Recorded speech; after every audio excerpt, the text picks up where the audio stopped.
Saturn needs to reclaim her feminine throne. And in this video, we're going to talk about why.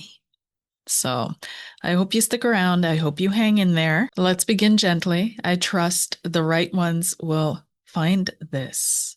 Okay, let's begin with what Saturn is not. We've been misreading Saturn for centuries, not just astrologically, but mythically, philosophically, and psychologically.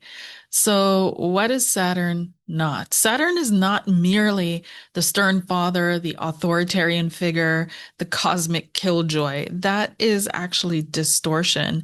And it's coming from a really, really young consciousness, that distortion, but it's been baked into both post-Roman mythologizing and modern astrology's masculinized frameworks. Most Western astrologers inherited this view from Hellenistic and Stoic models that already began distancing Saturn from its original mythic origins, especially from its more esoteric and feminine dimensions.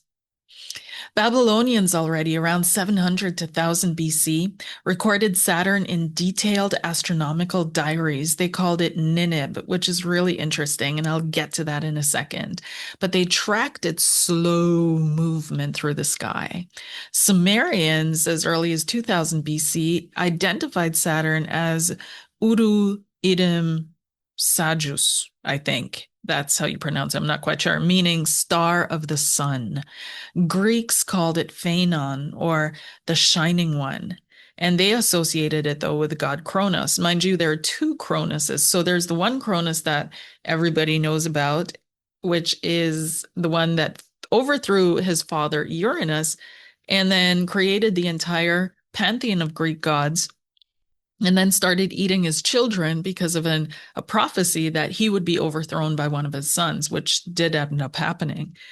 And so everybody sees that as an allegory of how time eats everything, that destructive part of time. And Kronos, the other Kronos, that was father time, and it was just a personification of time. It had nothing to do with the Kronos that created the pantheon of the gods. They were two separate entities, but because of their similar names, they were put together as one or conflated over time.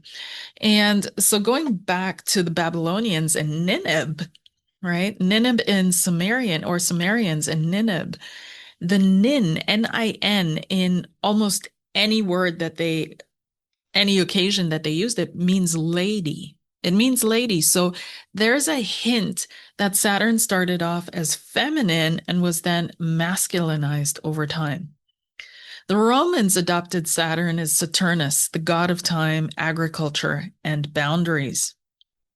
And that's interesting too, because the etymology of Saturn, and I love etymology because digging into the origin of words and names, right? It reveals so much more information about what we've got packed into the symbol of the word. But in any case, Saturnus is the Roman name of the god Saturn. Its origin is uncertain, but several theories exist, possibly related to Satis, which means sowing, from sarir to sow, linking Saturn with agriculture. And remember, astrology and agriculture are deeply linked.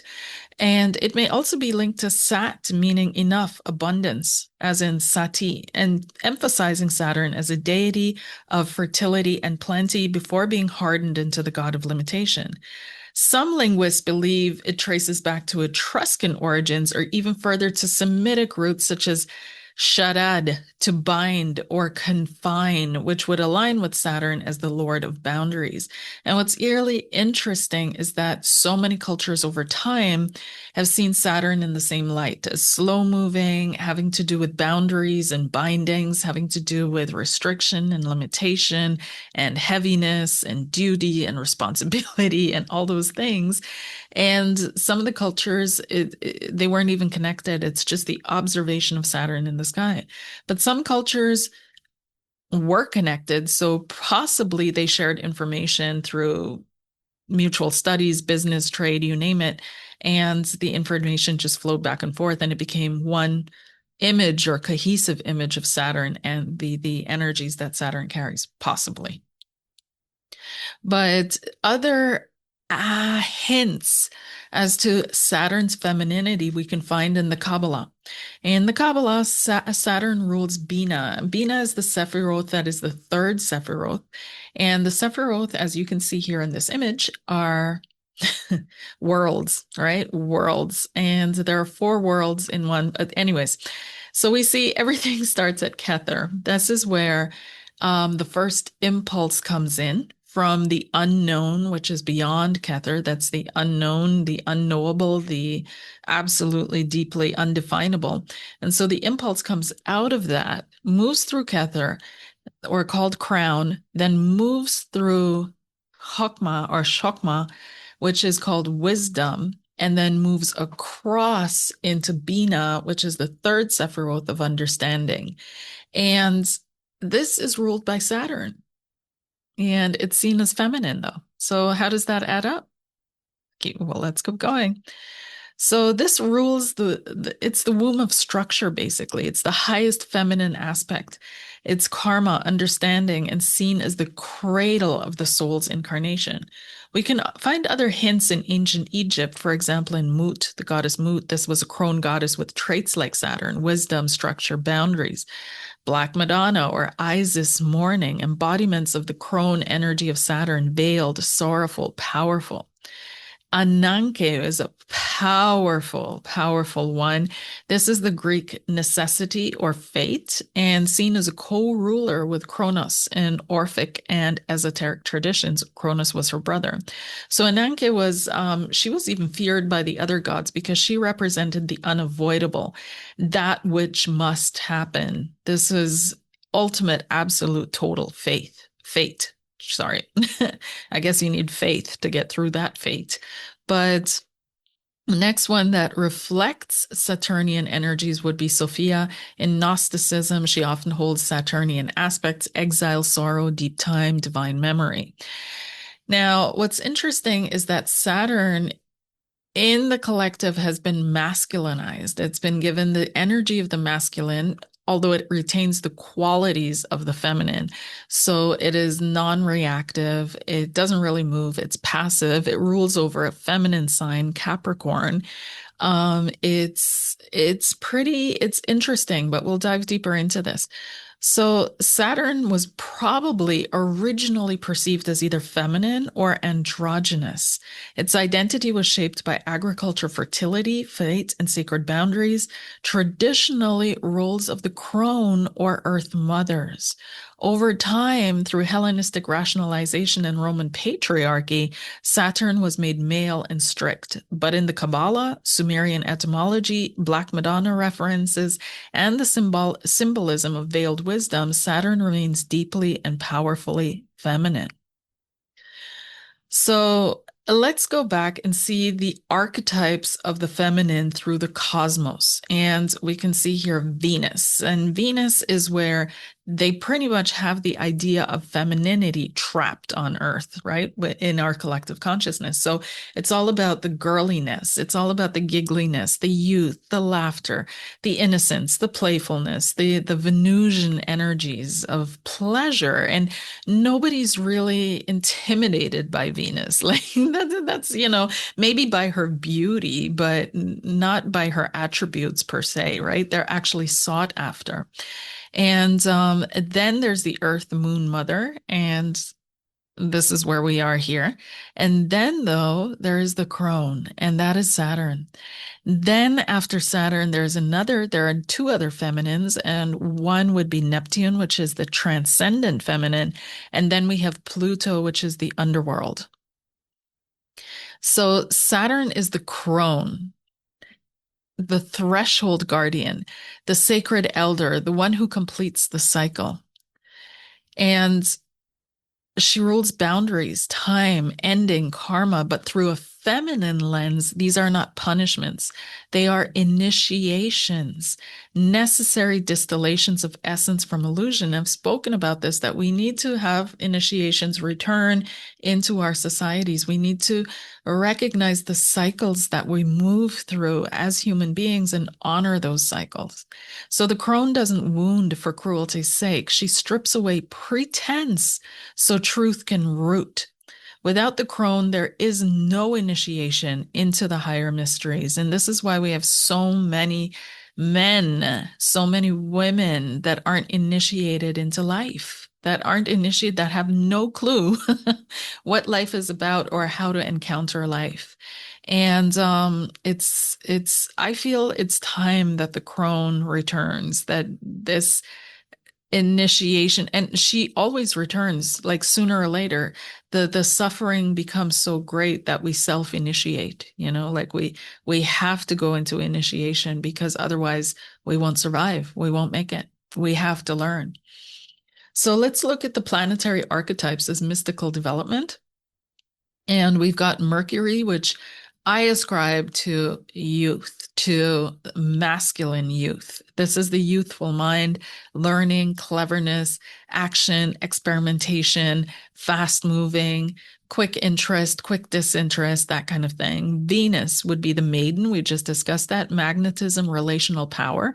Mars is the masculine male, masculine assertion, action, desire, war, right? To fight for something, to protect something. This is all in the Martian arena. And then Jupiter is the sage king, philosophy, meaning. Then comes Saturn, the crone, elderhood, or also the wise woman, right? Initiation. Then comes Uranus, which is the transcendent masculine and cosmic intelligence. Neptune, transcendent feminine and collective mysticism. Pluto, the underworld initiation, shadow rebirth, opposite the sun, right? So if we line all of this up, then Earth is right in the center. Now, it's interesting because when we look at the tree of life, right, we can see that the energy emanates from behind Neptune through Neptune into this realm. And I do have, but I will be sharing that on Patreon, a diagram of the hologram of the solar system as a holographic device, so to speak, that creates the hologram experience Earth. And so I'll be sharing that over on Patreon. If you want to dive in deeper, I'm doing a series on Saturn over there, explaining all the aspects, the houses, the signs, all of it. But also this hologram of the cosmos that I received. Okay. So we see that the force emanates from somewhere possibly behind Neptune, coming down through Kether, which is ascribed to Neptune, and then flowing through all the planets in the solar system and distillating into Earth. So it's quite interesting. We're going to be diving into that. So the Black Madonna's Saturnian, right? She's veiled, hidden, chthonic, and powerful. And this is a topic around Saturn, is power. Feminine, true, real feminine power, which looks nothing like masculine power. Even Isis in her morning form is Saturnian, black-robed, holding the weight of death, midwifing rebirth. She's the black-robed one, or Melanophoros was her Greco-Egyptian name. Saturn isn't really separate from Isis. She is Isis evolved, or rather, Isis is Saturn in her crone phase. So in the Kabbalah, Binah is also called, or the Saturnian orb, is also called Amma, the dark womb. Her depth contains both the pain of separation and the gift of embodiment. She's the architect of karma, not as punishment, but as instruction through incarnation. To embrace Saturn is to embrace Binah, the holy womb of wisdom that makes soul real in form. So Saturn is integral to creating or making form in this experience. And she's the only one that understands the assignment, right? So she represents quite literally understanding. And so she understands the assignment and is able to execute that flawlessly. So when we locate Saturn in a chart, as astrologers, we also have to realize, or those doing astrology or any kind of reading, that we're also planting seeds or impulses into someone's subconscious. So if we're constantly looking at the negative And what is the limitation here with Saturn? And oh my gosh, there's this block, and Saturn's going to block you. Don't do it then, do it then. If I'd listened to what everybody was telling me back way back when about Saturn and what it meant in my chart, oh my goodness, oh my goodness. But I decided to have a relationship with Saturn. I decided to try to connect to the planet, to the energy, because it is my leading star in my chart. It's on the highest degree. It's on the anaretic degree. So I'm definitely yeah, shaped by Saturn in my life and have had a lot of Saturnian experiences and encounters. So when we locate Saturn in a chart, if we stopped asking what limitation is here and instead asked what sacred threshold is the soul being prepared to cross, that opens up a whole new world, a whole different experience, a whole different reading than what's blocking. All of a sudden, it becomes a strength. It becomes a secret superpower. It becomes an initiation. It becomes that turbo boost that is for real. So, for example, in the fourth house, Saturn says, heal the root. In the seventh, she whispers, learn discernment and love. In the 10th, she asks, will your legacy serve the eternal and not just the visible? So it's the questions she asks are huge, and they all have to do with distillation. They have to do with removing the wheat from the chaff. They have to do with stripping the illusion and the delusion and going to the heart of something, going to what's absolutely real. So our aspects become archetypal conversations. A square to Venus, purify pleasure. A trine to Mars, direct your will with ritual. A conjunction to Neptune, structure your mysticism. These aren't punishments, they're soul choreographies. And they're meant to teach you how to fly. Saturn is that force or that energy that forces the baby bird out of the nest and forces the baby bird to confront reality. I'm going to have to fly, or I'm not going to make it. I'm not going to survive this, right? So this is what it is. And Saturn is that force that gets them to go flying. Saturn is also that force that rewards them with their flight, right? Rewards them with skill. So what Saturn is doing in our charts is teaching us the laws, teaching us the mechanics of flight and the laws of whatever we're flying through or flying in. The masculine predominantly struggles with the crone energy. We all do, but the masculine probably more. And this is one of the reasons why the crone has been exiled or banned out of existence, and why this aspect for females has been removed to evolve into, because that is the true initiatory energy of this earth. That is the true womb of this earth. That is the energy that is absolutely necessary to initiate women into womanhood and men into manhood. So because she says no, she sets the line, because she reveals where ego must die, because she cannot be seduced, avoided, or bypassed, the cultural exile of elderly women, the demonization of aging, and even Saturn's patriarchal repackaging stem from this wound. And creating a stern image stems from this wound.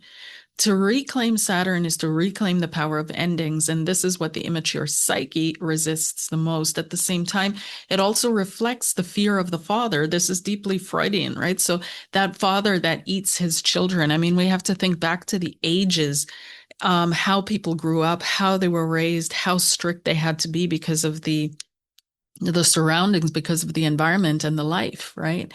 And how much children were in fear of their parents. So there's a whole deep imagery around all these gods that were created. However, that the crone was pushed out, that the crone was exiled, that the crone was pushed away is it says a lot about patriarchy. So Saturn returns aren't tests, right? We have to start seeing them again, going back to the initiations that we need to bring back into our lives. These are rites of passage.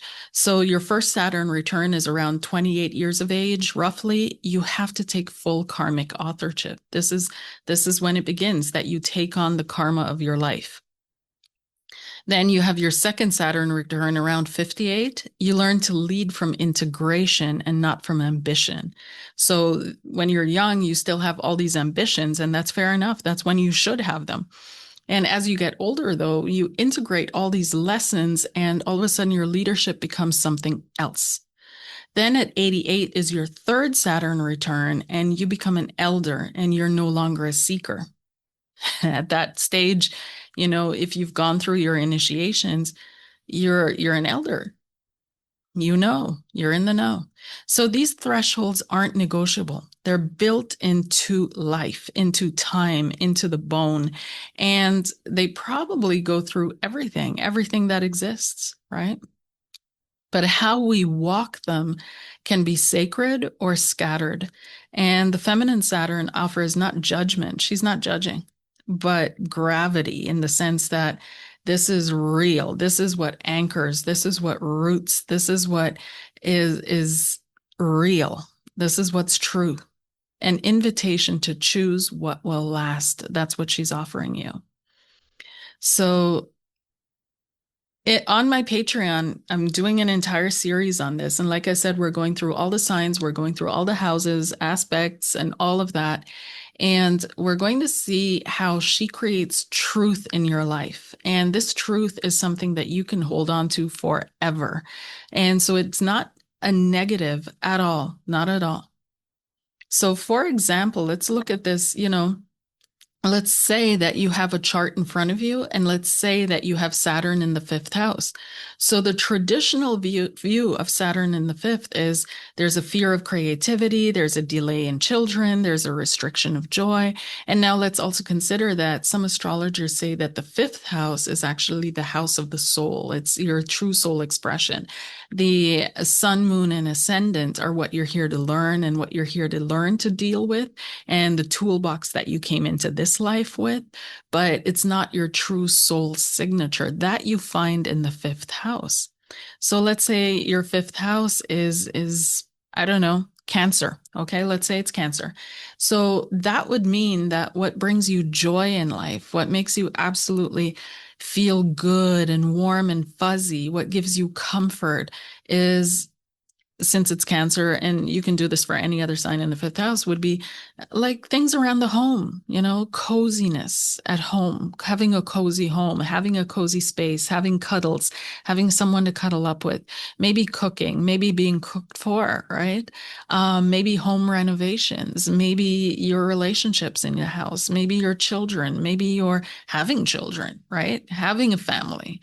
So these things are what brings you deep joy and meaning into your life as a fifth house Cancer. So if you now have Saturn in that house, then that means you're not going to experience this or do these things lightly, right? You don't dance through these experiences. Saturn gives you that weight. And from a feminine point of view, though, from the feminine Saturn view, the Crone in the fifth house matures joy into devotion. Creativity becomes a sacred offering. Children are karmic teachers. This isn't delay, it's deepening. It's deepening the knowledge, the experience, the feeling, the connection, it's bringing more divinity into something. So the difference is that one path constricts, right, and blocks. So delay in children, restriction of joy, and all that. But the other dignifies, and the other reveals, actually. And this is part of spiritual maturation. We're maturing spiritually. So when we're in like third grade and the teacher tells us no, we get angry because we don't understand why. But why? Dumb teacher, right? Even though it's not true. And as we mature, we realize, oh, that's what they were actually teaching us. That's what they're actually showing us. This is why they did this way. And so it's time to encounter Saturn in the same way. We're maturing now. We're evolving to a different level of consciousness and existence. So, and another problem in our society is up until now, and things have been slowly changing, but there's still a lot of work to do around this. Anything with power is seen as masculine. And that's deep in our subconscious. Anything without is feminine. Anything active is masculine. Anything passive is feminine. And so this power weakness, back and forth binary, if you want to call it, it's a cultural artifact. It's not truth. And we need to shift that, because up until now, power, action, reason, control was equated with masculinity, but receptivity, emotion, yielding, softness with femininity.